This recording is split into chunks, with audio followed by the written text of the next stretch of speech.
நண்பர்களே வணக்கம். குடியாத்தம் குமரன். மாண்புமிகு தமிழக முதல்வர், தமிழ் இனத்தின் தலைவர், திராவிட இனத்தின் தலைவர், தேச தலைவன், national leader, national Dravidian leader, மாண்புமிகு அன்பு தலைவர் தளபதி மு.க. ஸ்டாலின் அவர்கள் திராவிட முன்னேற்றக் கழகத்தின் தலைவராக பொறுப்பேற்று இன்றோடு 8ஆம் ஆண்டு வெற்றிகரமாக 8ஆம் ஆண்டில் தலைவர் தளபதி அவர்கள் அடியெடுத்து வைக்கிறார்.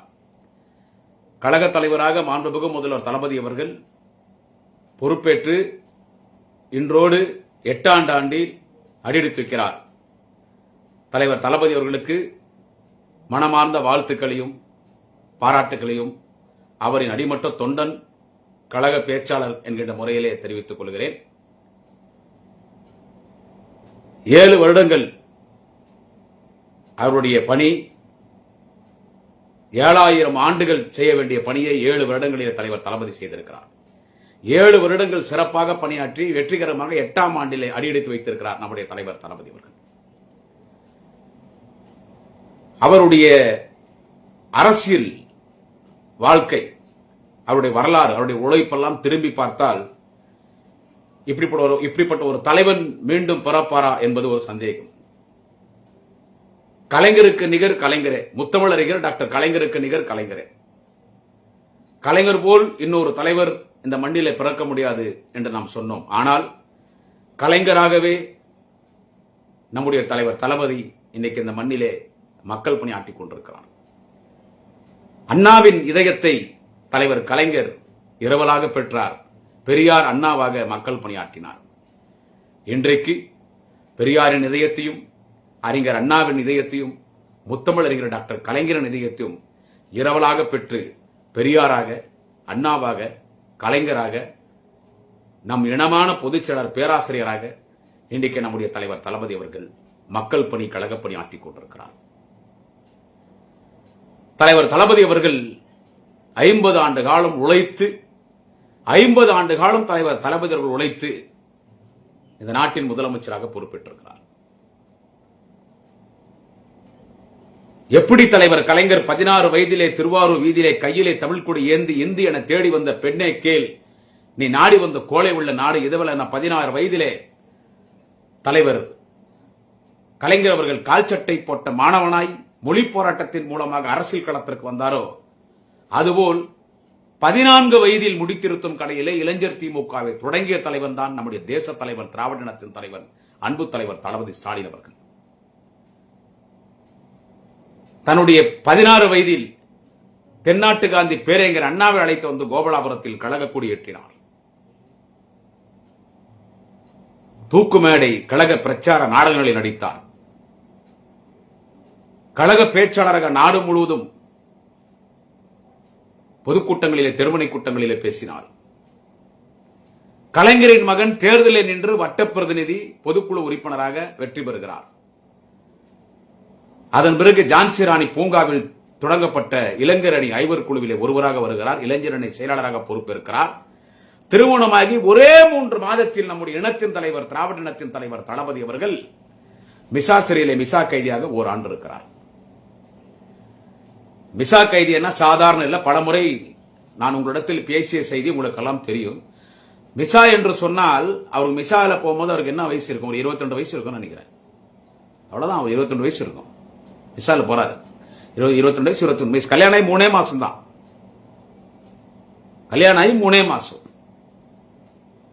யாரா இருந்தாலும் திருமணமான அந்த ஒரு வருஷம் இல்லற வாழ்க்கையிலே மனைவியோடு வெளியே போறது வர்றது மகிழ்ச்சியா இருப்பாங்க. அது பிறகு ஒரு குழந்தைன்னு பிறந்துட்டா குடும்ப பாரம் வந்துடும், லைஃபே மாறிடும்.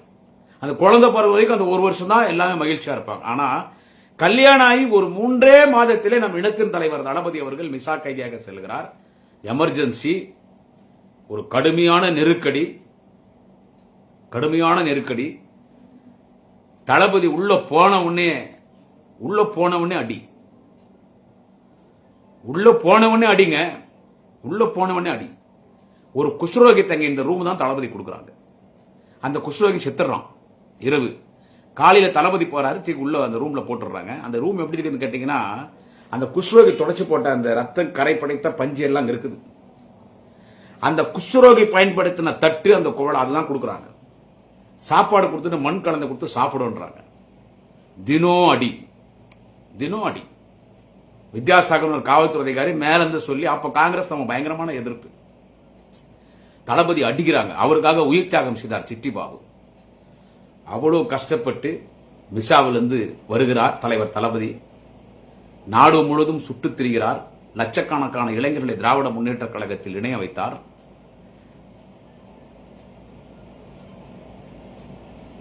தலைவர் தளபதி அவர்கள் முதல் 1000 விளக்கு தொகுதியிலே நிற்கிறார், வெற்றி பெறுகிறார்.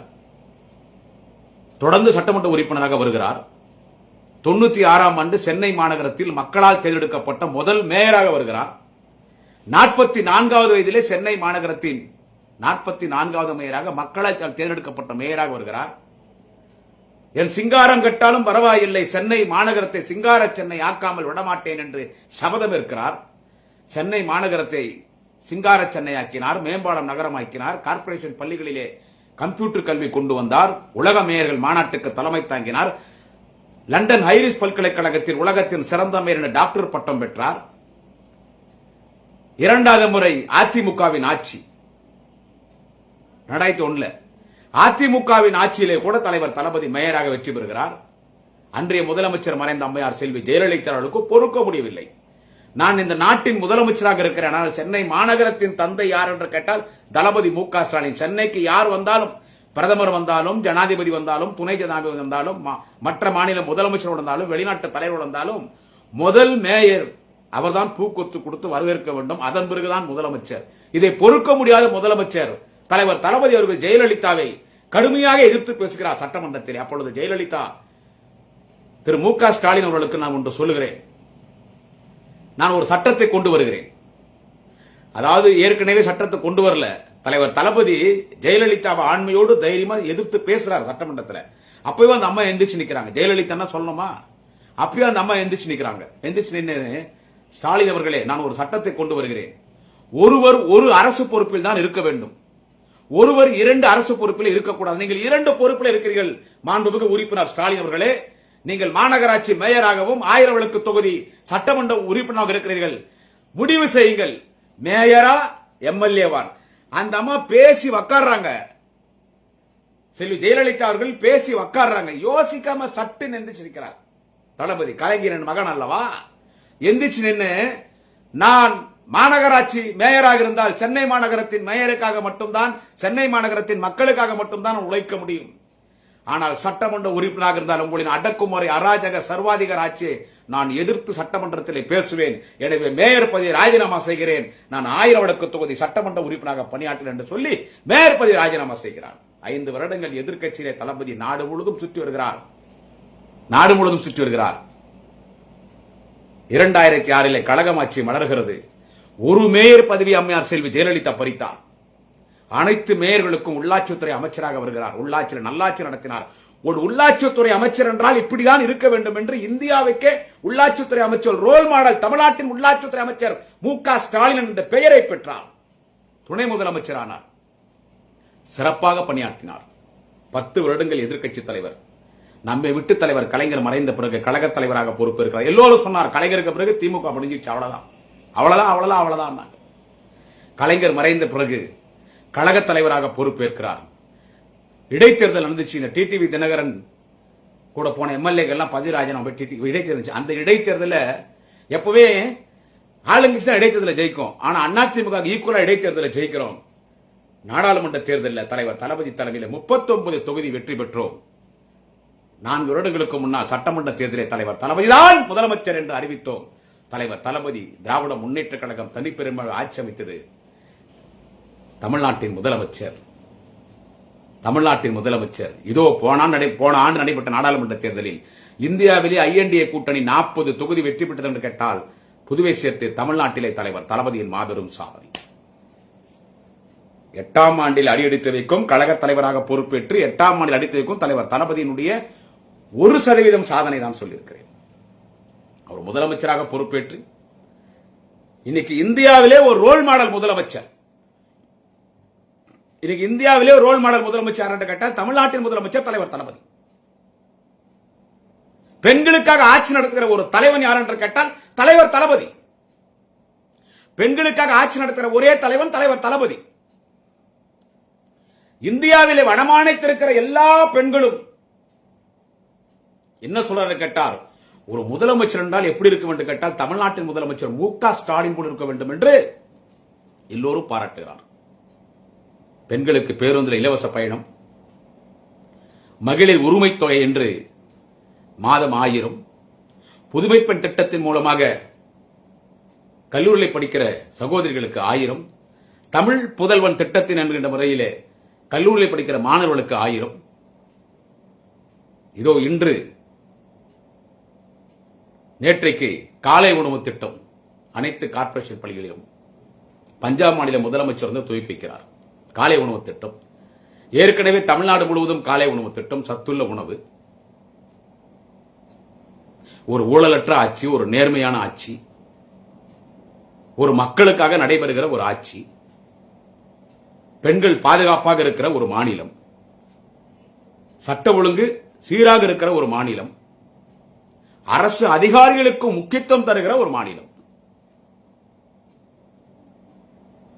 தேனி போல் சுறுசுறுப்பாக பணியாற்றுகிற ஒரு முதலமைச்சர் நம்முடைய தலைவர் தளபதி அவர்கள். அவர் சாதனை சொல்ல வேண்டும் என்றால் சொல்லிக் கொண்டே போகலாம். இன்றைக்கு இந்தியாவிலே பல மாநில முதலமைச்சர்கள், நான் பிஜேபி ஆட்சி செய்கிற மாநிலத்தையும் சேர்த்து சொல்கிறேன், பல மாநில முதலமைச்சர், எல்லா மாநில முதலமைச்சர்கள் நாம் மீண்டும் ஆட்சிக்கு வர வேண்டும், மக்களிடத்தில் நற்பெயர் எடுக்க வேண்டும் என்று சொன்னால் தமிழ்நாட்டின் முதலமைச்சர் திரு மு.க. ஸ்டாலின் போல் ஆட்சி செய்ய வேண்டும், அவரின் திட்டங்களை நம் மாநிலத்தில் கொண்டு வர வேண்டும் என்று தலைவர் தளபதி ஸ்டாலின், மாண்புமிகு தமிழக முதல்வர் தலைவர் தளபதி ஸ்டாலினுடைய திட்டங்கள் இன்றைக்கு அனைத்து மாநிலங்களும் பிஜேபி ஆட்சி செய்கிற மாநிலங்களும் இருக்கிறது என்று கேட்டால், அவர் ஹானரபிள் தமிழ்நாடு சீஃப் மினிஸ்டர் தளபதி M.K. Stalin is role model chief minister in our India. He is a role model for all the chief ministers in our India. கரைப்படாத கரங்கத்திற்கு சொந்தக்காரர், தாய்ப்பாலில் தூசிப்பட்டாலும் படும் பொது வாழ்வில் தூசிப்படாத ஒரு மாபெரும் தலைவன், ஒரு நேர்மையான தலைவன் தலைவர் தளபதி ஸ்டாலின். இவனை பழி வாங்கணும், அவனை பழி வாங்கணும். எத்தனை பேர் என்ன பேசுறான் சொல்லுங்க, எத்தனை பேர் என்ன பேசுறாங்க. அதிமுக பொதுச் செயலாளர் எதிர்க்கட்சி தலைவர் திரு எடப்பாடி பழனிசாமி அவர்கள் சுற்றுப்பயணம் போறார், ஊரூரா போறார். அவர் திரு எடப்பாடி பழனிசாமி அவர்கள் ஒரு எதிர்க்கட்சி தலைவர், ஒரு 4 வருஷம் முதலமைச்சரா இருந்தார். ஒரு நாகரிகமா பேச தெரியல, முதலமைச்சரை ஒருமையில பேசுறாரு. நீ வா போன்னு சொல்லி ஒரு இடத்துல அவன் இவனே பேசிட்டார். அது முதலமைச்சர் சொல்றாரு, ஒருமையில பேசுறாரு, அதை பத்தி எனக்கு கவலை இல்ல, இவங்களுக்கெல்லாம் பதில் சொல்லணும்ன்ற வேலை எனக்கு கிடையாது, எனக்கு நேரமும் கிடையாது, அவங்க என்னன்னா பேசின்னு போட்ட, என்னுடைய வேலை என்ன, என்னுடைய சிந்தனை எல்லாம் இந்த நாட்டு மக்களுக்கு நல்ல பணியாற்ற வேண்டும், மக்கள் செய்ய வேண்டும், என்னன்னா பேசின்னு போட்டார். இப்படிப்பட்ட முதலமைச்சர் யாருன்னு பார்க்க முடியுமா? எடப்பாடி பேசுறாருங்க, நீ வா போ, அவன் இவன். அவங்க தரத்தை இதுல எது காட்டுது பாருங்க. ஆம்புலன்ஸ், காலி ஆம்புலன்ஸ் இந்த ஒரு முறை வந்தீங்கன்னா டிரைவர் பேஷண்ட் அனுப்புறாரு. இவங்களே ஒரு ஆம்புலன்ஸ் போன் பண்ணி வர சொல்றாங்க. செகண்ட் டைம் இவங்க உடம்பு சரியில்லைன்னு அவங்க கட்சிக்காரருக்கு போன் பண்ணி வர சொன்னாங்க. இவங்க போன் பண்ணி அதிமுக போன் பண்ணி வர சொன்ன ஆம்புலன்ஸ் வந்த உடனே அந்த டிரைவர் அடிச்சு எடப்பாடி சொன்ன மாதிரி டிரைவர்கிட்ட பேஷண்ட் அனுப்புறாங்க. இன்னைக்கு இப்படி இருக்குது தமிழ்நாடு அரசியல்.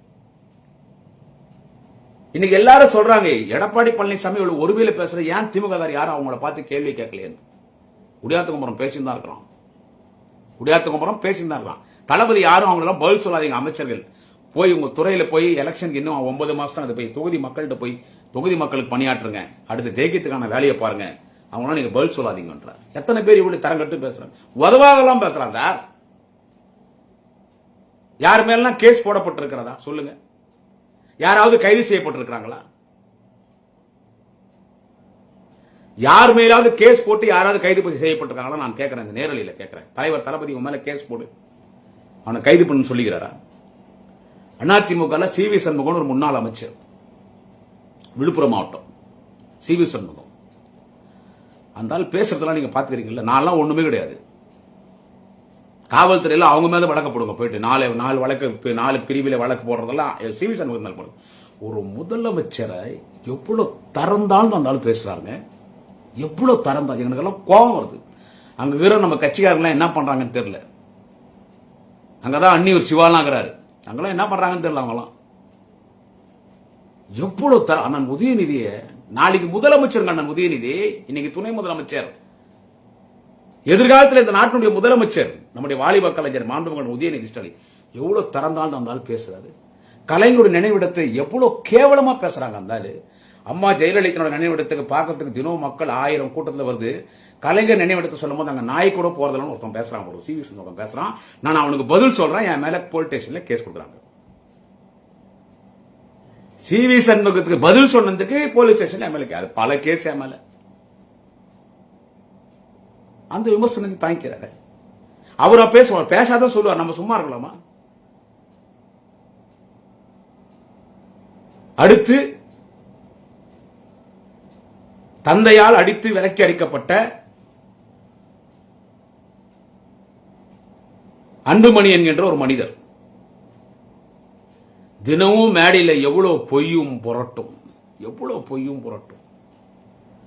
ஒரு மிகப்பெரிய வன்னியர் சமுதாயத்துக்கு தலைவர் தளபதி ஸ்டாலின் எதிரி, திமுக எதிரி. வன்னியர்களை பார்த்தா உனக்கு என்ன வன்மம், என்ன பண்ணனு, எவ்வளவு அவதூறா அன்புமணி பேசுற, அப்படி எவ்வளவு அவதூறு. வன்னியர்கள் என்றால் திமுக, திமுக என்றால் வன்னியர்கள். வன்னியர்களை எம்பிசி பட்டியலை சேர்த்து கலைஞர் சுட்டு சாகடிச்சிருந்து ஏடிஎம்கே பேர் இல்ல, 22 பேரை சாகடிச்சாங்க. அவங்கள தியாகிகளா அறிவிச்சு அவங்களுக்கு நிதி உதவி கொடுக்கிறது கலைஞர். அன்னைக்கு இந்த 7 நாள் பாமக நடத்தின போராட்டத்தில் இறந்து போன அனைவருக்கும் நன்மை செய்தது கலைஞர். அந்த பொய் வழக்கு போட்டு தள்ளுபடி செய்தார். இன்னைக்கு விழுப்புரத்தில் அந்த 21-22 தியாகிகளுக்கு கோவிந்தசாமி மூத்த தலைவருக்கு மணிமண்டபம் கட்டுறது தலைவர் தளபதி ஸ்டாலின். வன்னியர்களுக்கு நல்லது பண்ணது திமுக மட்டும். ஆனா வன்னியர்களுக்கு எதிர்த்து சொல்லி முதலமைச்சர் ஒரு கட்டத்தில் அன்புமணி ஒருமையில பேசுது, நீவா போன் பேசுது, அமைவன் பேசுது. ஏன் அன்புமணி மீது வழக்கு போடுங்க, அதையும் தலைவர் தாங்குகிறார். எங்கொந்தோ வந்து அந்த பிஜேபி அமித்ஷா இங்க வந்து நான் திமுக வேரோடு வேறு அறுத்துருவேன், ஆணி வேற புடுங்கிடுவேன், திமுகவை அட்ரஸ் இல்லாதாக்கிடுவேன், திமுகவை அழிச்சிடுவேன். அமித்ஷா பேசுறது இப்படி சொன்னவன் அத்தனை பேருமே கலைஞர் யாரெல்லாம் திமுக அழிப்போம் ஒழிப்போம் சொன்னா அவெல்லாம் அழிஞ்சு ஒழிஞ்சிட்டாங்க. இப்ப யாரெல்லாம் திமுக அழிப்போம் ஒழிப்பான் எதிர்கட்சி தலைவராக கூட வரமாட்டாங்க பேசுறாங்க இல்ல, அவங்க எல்லாம் கூட அழிஞ்சு போவாங்க, அவங்க எல்லாம் கூட அழிஞ்சு போவாங்க, ஒளிஞ்சு போவாங்க. நம்ம கண்ணால பார்க்க போறோம். இவ்வளவு விமர்சனங்களை அவர் தாங்கிக்கிறார். ஏன் அவரால் அடிச்சு தூக்கி பழி வாங்க முடியாது. நான் கேக்குறேன், அந்த அம்மா ஜெயலலிதா முதலமைச்சர் யாருன்னா பேசுவீங்களா? இந்த நடிகர் விஜய் ஒருத்தர் தமிழக வெற்றி கழகம் ஒரு மாநாடு நடத்தினார் மதுரையில். அந்த மதுரை மாநாடு நடத்தும் போது ஒரு முதலமைச்சர் தளபதியை பார்த்து uncle, what is this uncle, uncle uncle அந்த ஆள் பேசுறாரு. என்ன தகுதி இருக்குது விஜய்க்கெல்லாம் திமுக பத்தி பேசுறது? அங்கிள்லாம் என்னங்க அர்த்தம் அதுக்கு? நான் இது குறித்து, இந்த விஜய் குறித்து, அந்த சவுக்கு சங்கர் குறித்தெல்லாம், இந்த அன்புமணி குறித்தெல்லாம் இப்ப ஞாயிற்றுக்கிழமை 31ஆம் தேதி உங்களுக்கு தெரியும் முக்தார் அவருடைய யூடியூப் சேனல்ல நானும் ஒரு 2 பேர் பேசியிருக்கோம். ஞாயிற்றுக்கிழமை பாருங்க, அதுல நான் தெளிவா பேசியிருக்கேன். அங்கிள் அங்கிள் என்ன மாமா தானே இந்த மாமா பையன் விஜய், இந்த மாமா பையன் விஜய் தளபதியை பார்த்து அங்கிள் அன்றான். அது KS ரவிக்குமார் அன்னைக்கு பேட்டி கொடுத்தாரு. அங்கிள்னு சொன்னா என்ன தப்பா? அவர் சின்ன வயசுல இருந்து முதலமைச்சர் திரு ஸ்டாலினை பார்த்தா அங்கிள் தானே கூப்பிடுவாருன்னா, நீ அங்க வீட்டுல அங்கிள்னு கூப்பிடுறது வேற, மேடையில் அங்கிள்னா என்ன அர்த்தம்? மேடை நாகரிகம் இல்ல, தெரியும், நம்ம அசிங்கப்படுத்தணும். அங்கிள்னா என்ன மாமான் பேசுறியா? மாமா பையன் நீ. நான் பேசினா அது நான் விஜய் பத்தி நீங்க ஞாயிற்றுக்கிழமை முக்தாரோட நான் பேசியிருக்கிற அந்த இதுல யூடியூப் சேனலை பாருங்க, அதுல நான் தெளிவா பேசுகிறேன்.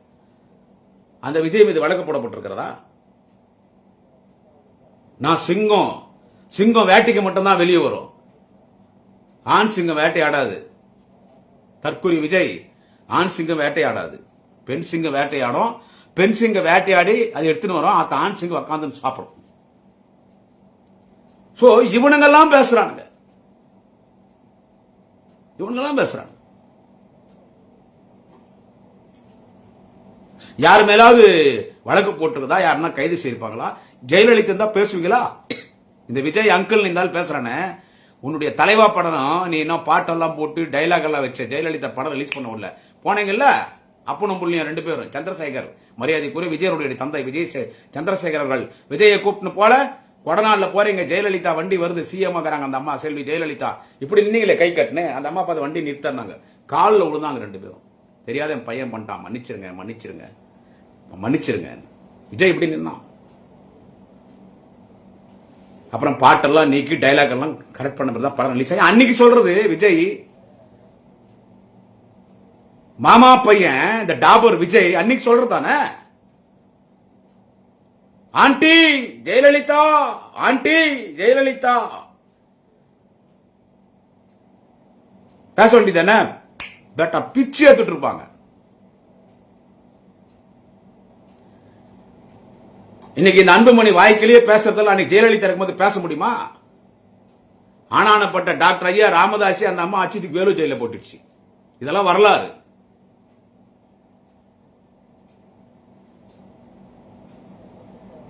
இவங்களை யாருமே கண்டுக்காதனால அவன் இஷ்டத்துக்கு ஆடுறான். ஒண்ணு வேணா இந்த அன்புமணி பிரச்சனை எல்லாம் உங்களுக்கு தெரியும். நான் ஒருத்தன் தான் அந்த பத்தி பேசுறேன். பிரச்சனை பிரச்சனை அவன் ஊட்டாண்டு வந்து வெளியே ஒரு 10 6 பொம்பளைங்க 7 பொம்பளைங்க கத்திட்டு அப்புறம் கத்துவாங்க, அவங்க போயிடுவாங்க. என்ன வெளியே விட மாட்டாங்க. நான் உள்ள உட்காந்து லைவ்ல பார்த்து சிரிச்சுன்னு இருப்பேன். ஒண்ணு அவங்க பாமக ஆஹா பாத்தியா பெண்கள் பெண்கள் நான் அடிச்சிட்டாங்களா, அவங்க வெளியே பாவம் அந்த அப்பாவி பொம்பளை கத்திட்டு போறாங்க. இது என்னடா என்ன புடுங்குறத? என்ன பிரச்சனைனா இது நடந்த நேரடி வராங்க போறாங்க. ஒரு சமூக வலைத்தள போற இதுல போலீஸ் ஸ்டேஷன்ல கம்ப்ளைண்ட் என் மேல 4 பேர் பிரிவில் வழக்கு போட்டாங்க. பரவாயில்ல, அதை பத்தி ஒன்றும் கவலை இல்லை. நான் ஆளுங்கட்சி பேச்ச வழக்கு போடக்கூடாதா? நான் இது திமுக சென்னையோட நேர்மையான தெரிஞ்சு போட்டோம். என்கிட்ட வந்து காவல்துறை உயர் அதிகாரிகள் ஒன்று சொன்னாங்க, குமரன் அந்த கொஞ்சம் நாகரிகமா பேசுகிறேன். நான் சொன்னேன், சார் நீங்க சொல்றது நான் என்ன ஏத்துக்கிறேன், அவங்க அநாகரிகமா பேசுறாங்க, நான் எப்படிங்க பேசணும்? சரி நீங்க அன்புமணி பேர் குறிக்கும் பொழுது அந்த திரு டாக்டர் அன்புமணின்னு சொல்லுங்களேன். சொல்றேங்க. உடனே நேற்றுக்கு முன்தினம் ஒரு பதிவு போடும்போது திரு டாக்டர் அன்புமணின்னு பேசினேன். அவ்வளவுதான். நான் ஒன்னும் யானை புலி பெரிய தலைவன் அதெல்லாம் நான் பேசல. திரு டாக்டர் அன்புமணின்னு பேசினேன். காவல்துறை சொன்னா காவல்துறை மதிக்கணும். இந்த ஒரு வருஷமா நம்ம எங்க குடும்பத்தையும் எங்க குடும்ப உயிரையும் பாதுகாக்கிறது யாருன்னு கேட்டா காவல்துறை தான். இன்னைக்கு இந்தியா இல்ல உலகத்திலே சிறந்த போலீஸ் ஸ்காட்லாந்து போலீஸுக்கு அடுத்து நம்ம தமிழ்நாடு காவல்துறை தான். தமிழ்நாடு காவல்துறை மாதிரி உலகத்தில் எந்த போலீஸ்ல ஒரு நேர்மையான காவல்துறை நம்ம தமிழ்நாடு. அவங்க சொன்னா நம்ம கேட்கணும். கேட்டுன்னு இது மட்டும் நல்லா கேட்டுங்க. திரு டாக்டர் அன்புமணி அவர்களேன்னு பேசுங்க. உடனே இந்த பாமக காரனுக்கு எத்தனாங்கடா அப்பா சாமி பயந்து போயிட்டான் பாத்தியா குடியாத்த குமரன், அலைரிட்டா பாத்தியா குடியாத்த குமரன், பனி வெஷ்டம் பாத்தியா குடியாத்த குமரன், இனிமே வெற்றி சேரம் பாரு மேல என்ன பண்ண போறோம் போடா மயிருங்களா. போலீஸ மதிச்சு திரு டாக்டர் அன்புமணி என்ன அதுக்கும் நான் பயந்துட்டா, அப்படியே அந்த பல்ட்டி வச்சுட்டா, கதிகலிங்கி போயிட்டான். உடனே போட்டேன் மதி. ஏன்னா பீகார் தளபதி போனது இருந்தாலும் கிண்டல் பண்ணான். என்ன கிண்டல் பண்ணா இருந்தாலும் அன்புமணி என்ன பீகார் தலைவர் போனதுக்கு அங்கதான் போதி மரங்குது, அங்கதான் புத்தருக்கு ஞானம் வந்துச்சு, அங்க போய் உங்களுக்கு ஞானம் வரட்டும், உங்களுக்கு ஞானம் இல்லைன்னு இந்த ஞான சூனியம் அன்புமணி தளபதி பார்த்து கிண்டல் பண்றான். பீகார் போனது ஞானம் வரும் உங்களுக்கு, அங்க போனா ஞானம் இல்ல, அப்பயாவது வந்து ஜாதி வாரி கணக்கு எடுப்பு நடத்துன்னு கிண்டல் பண்றான். அதுக்கு இன்னைக்கு காலையில பதிவு போட்டேன். விடிகாத்தால் 4 மணிக்கு. நான் மரியாதை திரு டாக்டர் அன்புமணி கிண்டலா பண்றீங்க, பயந்து போய் எங்களை திருவன் சொல்ல வச்சிட்டோம் பாத்தியா, திருவன் சொல்ல வச்சிட்டோம் பாத்தியா, திருவன் சொல்ல வச்சிட்டோம் பாத்தியா. காலையிலே போட்டேன். பீகாருக்கு சென்றிருக்கும் எங்கள் தலைவருடைய பயணத்தை விமர்சிக்கும் தற்கூரி அன்புமணியை உன்னால் எம்எல்ஏவா கூட ஜெயிக்க முடியாதான. இப்ப இனிமே என்ன சொல்ல மாட்டேன், கவலைப்படாதீங்க. போலீஸை மதிச்சு அவங்க சொன்னாங்கன்னு சொன்னேன். நீ இந்த மாதிரி ஆத்தா அம்மா பாத்தியாடா உன்னை நாங்க வந்து பணி வச்சிட்டோன்னு இல்ல போடா, இனிமே சொல்ல மாட்டேன். இனிமே அன்புமணின்னு பேசுறேன். அவர் மரியாதையே பேசினார்னா அன்புமணி அவர்களேன்னு பேசுறேன். அவர் அவன் இவன் இவங்க அவங்க போயாவாயினா நானும் அவன் இவன் இவங்க அவங்க போயாவாயா, அவன் அவர் 2 முறை அவன் இவன் சொன்னா 200 அவன் இவன் பேசுவேன். நான் மரியாதை கொடுத்தேன். நீங்க பேசுறது எத்தனை பேர் பாக்குறான், நான் பேச எத்தனை லட்சம் பேர் பாக்குறான், எத்தனை யூடியூப்ல பாக்குறான். வீட்டாண்டு வந்து 4 பேர் கத்திட்டு போறதெல்லாம் எனக்கு அசிங்கம் கிடையாது. அது உனக்கு தான் அசிங்கம், உனக்கு தான் அசிங்கம். இந்த எம்எல்ஏ எலெக்ஷன் இன்னும் 9 மாசம். அந்த 9 மாசத்துல அந்த பாமக கட்சியே இருக்காது. அன்புமணி என்கின்ற ஒரு தலைவன் எம்எல்ஏவே ஜெயிக்க முடியாது. அன்புமணியே எம்எல்ஏ ஜெயிக்க முடியாது. கூட இப்படி டாக்டர் மிஸ்டர் அன்புமணி ராமதாஸ் அவர்களே, நீங்க எம்எல்ஏவே ஜெயிக்க முடியாதுன்னா அப்புறம் உங்க கூட எப்படி ஜெயிப்பாங்க? விஜய் எம்எல்ஏ ஜெயிக்க முடியாது.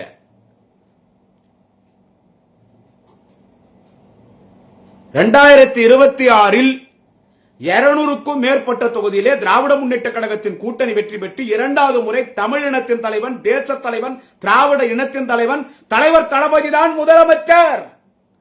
மாண்புமிகு எங்கள் அண்ணன் வாலிப கலைஞர் அண்ணன் உதயநிதி ஸ்டாலின் தான் மீண்டும் துணை முதலமைச்சர். எதிர்காலத்தில் மாண்புமிகு அண்ணன் உதயநிதி ஸ்டாலின் தான் முதலமைச்சர்.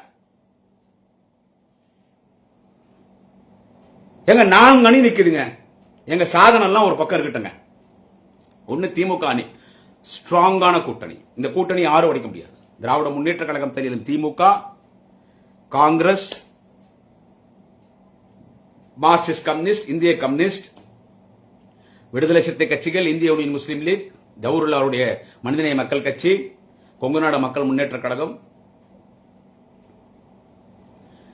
மறுமலர்ச்சி திமுக, விடுதலை சிறுத்தைகள் சொல்லிட்டேன். இத்தனை கட்சி நாங்க இருக்கிறோம். இன்னொரு கட்சி புது கட்சி. சோ எல்லா கட்சி இங்க வருது. எல்லா கட்சி இங்க வருது. சொல்ல முடியாது. மருத்துவர் பாட்டாளி மக்கள் கட்சியின் நிறுவன தலைவர், பாட்டாளி மக்கள் கட்சியின் தலைவர் டாக்டர் ஐயா அவர்கள் கூட திமுக பிரச்சாரத்துக்கு வந்தாலும் வரலாம், நடக்கலாம். சோ எல்லா வாக்கு வகிக்கிற கட்சி தலைவர் தளபதி தலைமையில நிக்குது. ஒரு பக்கம் பிஜேபி, ஏடிஎம்கே, ஒரு பக்கம் விஜய், நான் தான் முதலமைச்சர் விஜய் சொல்லிருங்கோ, ஒரு பக்கம் சீமான். 4 அணிகள் நிக்குது. இந்த 4 அணிகள் நிக்கும் போது ஆட்டோமேட்டிக்கா இப்பவே நாங்க முதலமைச்சர் பதவி ஏற்பாடுக்கு தேதி குறிச்சு வச்சுக்கலாம். இப்பவே நாளைக்கு தேதி குறிச்சு வச்சுக்கலாம். இது நம்ம சாணக்கியா யூடியூப் சேனலுடைய சிஓ என்னோட அருமை நண்பர் ரங்கராஜ் பாண்டே கிளீனா சொல்லிட்டாரு. யார் ஆட்சிக்கு வருவாங்கன்னா இப்ப இருக்கிற நிலைமை இப்படியே தொடர்ந்தா மாபெரும் வெற்றி திமுக கிடைக்கும். ரங்கராஜ் பாண்டேக்கு திமுக ஆட்சிக்கு வரணும்ன்ற எண்ணம் கிடையாது. தலைவர் தளபதி அவர்கள் 2வது முறை முதலமைச்சர் வரணும்னு எண்ணம் ரங்கராஜ் பாண்டேக்கு கடுகளவும் கிடையாது. Rangaraj Pandey is a blind follower of BJP. He is properly he was born and brought up in RSS. He is a pakka purely RSS. His blood is an RSS. Rangaraj பாண்டேக்கு RSS திராவிட மண்ணா இருக்கக்கூடாது. இது ஆரிய மண்ணா மாத்தணும்ன்றதுதான். பட் இருந்தாலும் இருக்கிற நிலைமை பார்த்தா அதுக்கு வாய்ப்பு இல்ல. திமுக தான் வரும். திரு மு க ஸ்டாலின் தான் முதலமைச்சர் வருவார். அவர் ஆசிரியர் பத்திரிகையாளர் மணி இருக்காரு. அவர் பாரு தொடர்ந்து இப்ப 2 நாள் சோசியல் மீடியால பார்க்கலாம். திமுக ஆட்சிக்கு வரது எவனாலும் தடுக்கவே முடியாது. 4வது அணின்னு சொன்னா இப்பவே நீங்க முதலமைச்சர் பதவி உறுப்பினருக்கு நீங்க தேதி குறிச்சிக்கலாம்.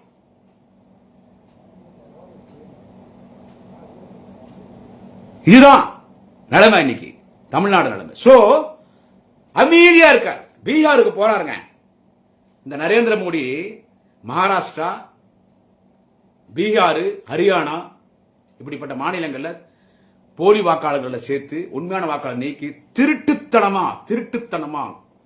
கொல்ல வரிப்படைய பின்வாசல் வரையா திருட்டுத்தனமா பிராடு வேலை 420, 420, 840 வேலை செஞ்சு இன்னைக்கு அவங்க திருட்டுத்தனமா ஜெயிச்சிருக்காங்க.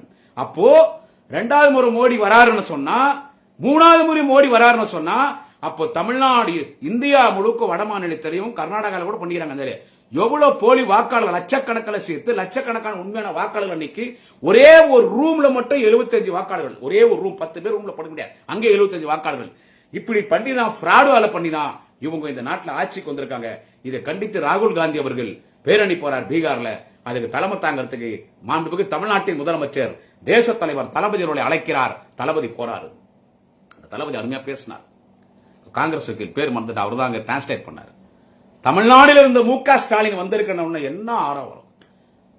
வட மாநிலம் எல்லாம் திமுகவை எதிர்த்தது. இன்னைக்கு வட மாநிலத்தில் இருக்கிற மக்கள் ஸ்டாலின் போல் ஒரு தலைவன் இந்த நாட்டுக்கு தேவை, தளபதி ஸ்டாலின் போல் ஒரு முதலமைச்சர் எங்கள் மாநிலத்துக்கு தேவை என்று சொல்லுகிறார்கள். எங்கள் மாநிலத்துக்கு தேவை. எனவே இன்றைக்கு தேச தலைவனாக உயர்ந்திருக்கிறார்.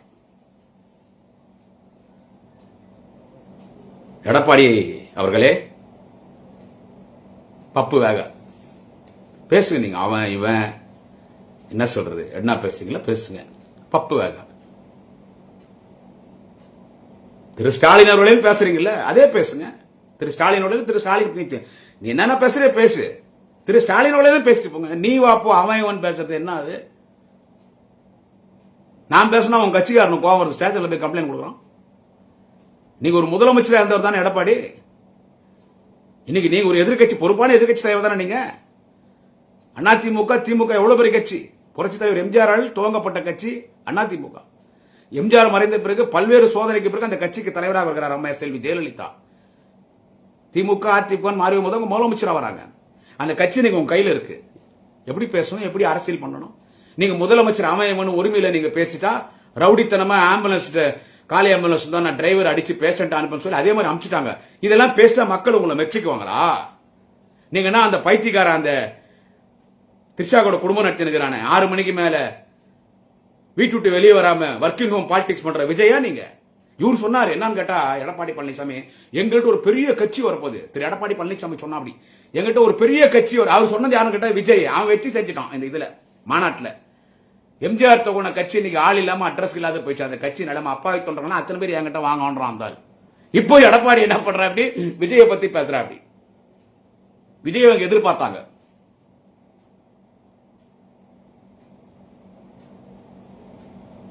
சோ இதெல்லாம் எதுவுமே வேலைக்கு ஆகாது. இதெல்லாம் எதுவும் வேலைக்கு ஆகாது. அந்த அமித்ஷா நம்ம தமிழ்நாட்டில் மீண்டும் மு க ஸ்டாலின் முதலமைச்சர் ஆக முடியாது. எதிர்காலத்தில் உதயநிதி ஸ்டாலின் முதலமைச்சர் ஆகவே முடியாது. ராகுல் காந்தி பிரதமர் ஆகவே முடியாது. யார் பேசுறது? அமித்ஷா பேசுறது. உனக்கு என்ன தெரியும் தமிழ்நாடு அரசியல்? 2026 தலைவர் தளபதி தான் முதலமைச்சராக வரப்போறான்னு பாரத பிரதமர் திரு நரேந்திர மோடிக்கு தெரியும். மோடிக்கு தெரியுமே. அவர் கிளீனா சொல்றார், தமிழ்நாட்டில் இருந்து யார் பண்ணாலும் போய் வேலையை பாருங்க. 4 எம்எல்ஏ ஒரு 10வது ஜெயிக்கிறதுக்கு பாருங்க போயிட்டு. அங்க தமிழ்நாட்டில் அடுத்த எலெக்ஷன்ல கூட திரு ஸ்டாலின் தான் முதலமைச்சர் வருவார். எனக்கு தெரியும். அங்க திமுக தொட்டு பார்க்க முடியாது. நீங்க சும்மா இங்க மேடையில பேசினதெல்லாம் இல்ல. திமுக தொட்டு பார்க்க முடியாது. திரு தளபதி ஸ்டாலின் தான் முதலமைச்சர் நரேந்திர மோடி சொல்றாரு. அமித்ஷா திமுக அழிச்சிருவேன், உதயநிதி ஸ்டாலின் முதலமைச்சர் வரவே முடியாது. எதிர்காலத்தில் அண்ணன் உதயநிதி ஸ்டாலின் முதலமைச்சராக வருவார். 2006 தளபதி ஸ்டாலின் தான் முதலமைச்சர் வருவார். தொடர்ந்து நாங்க ஆட்சியில் இருப்போம்.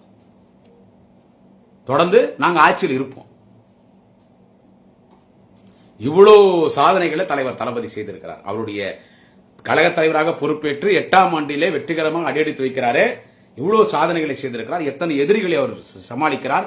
இன்று இந்தியாவிலே பிரதமர் மோடியாக இருக்கட்டும், யாராக இருக்கட்டும், இந்தியா முழுவதும் யாரை சுற்றி அரசியல் இன்றைக்கு நகர்கிறது, யாரை வைத்து அரசியல் செய்கிறார் கேட்டால் திமுக தலைவர் தளபதி ஸ்டாலின் சனாதனத்தை ஒழிப்பேன் என்று பேசிய மாண்புமிகு துணை முதல்வர் வாலிப கலைஞர் உதயநிதி. திமுக பேசினாதான் இன்னைக்கு இந்தியாவில் யாரா இருந்தாலும் அரசியல் பண்ண முடியும். அப்புறம் எங்க டுபாகோ ஏன் பேச மாட்டாங்க?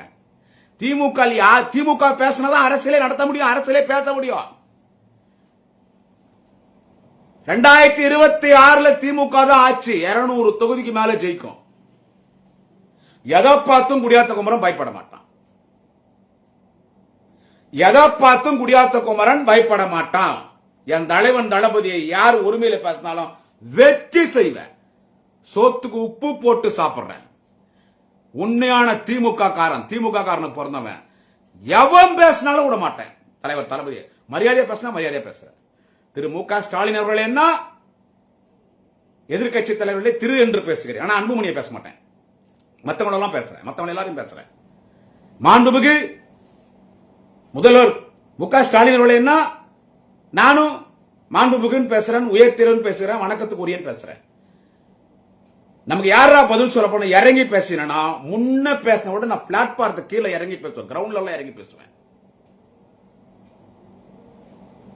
2026 திமுக தான் ஆட்சி.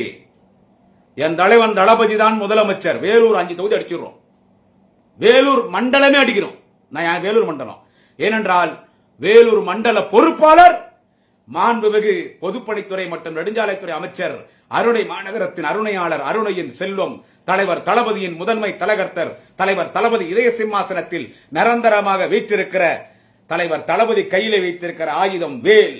வேல் என்று பொறுப்பு பெயர் கொண்ட மாண்புமிகு அண்ணன் ஏவா வேலு, அண்ணன் ஏவா மாண்புமிகு அண்ணன் ஏவா வேலு வேலூர் மண்டல பொறுப்பாளர். அத்தனையும் அடிக்கிறோம். வேலூர் மாவட்டத்தில் 5 அடிக்கிறோம். இங்க வேலூர் மாவட்ட திமுக செயலாளர், அணைக்கட்டு தொகுதி சட்டமன்ற உறுப்பினர், மக்களின் தொண்டன், தொண்டர்களின் பாதுகாவலர் எங்கள் குடும்ப அண்ணன் இளம் புயல் ஏபி நந்தகுமார் எம்எல்ஏ.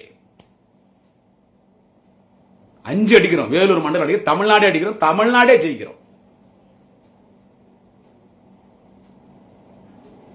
விஜய்க்கு சொல்றேன், மாமா பையா, கூட்டி கொடுக்குற மாமா பையா, நீயே ஜெயிக்க மாட்ட. ஒரு தொகுதிக்கு 2000-3000 ஓட்டு வாங்குவேன். அந்த 2026 அரசியலும் காலி, சினிமாவும் காலி. சினிமாவும் காலி. போ திருச்சாவோட போய் குடும்பம் நடத்து போ ஹைதராபாத்ல. இன்னும் தெளிவான என்னுடைய உரை. சவுக்கு சங்கர் பத்தி நிறைய பேசணும், நான் தான் நிறைய பேசிட்டு இருக்கோம். நீங்க ஞாயிற்றுக்கிழமை 31ஆம் தேதி திரு முக்தார், எல்லாருக்கும் தெரியும் சத்யம் டிவி இருந்த முக்தார், நீங்க அவருடைய சேனல் இருக்குது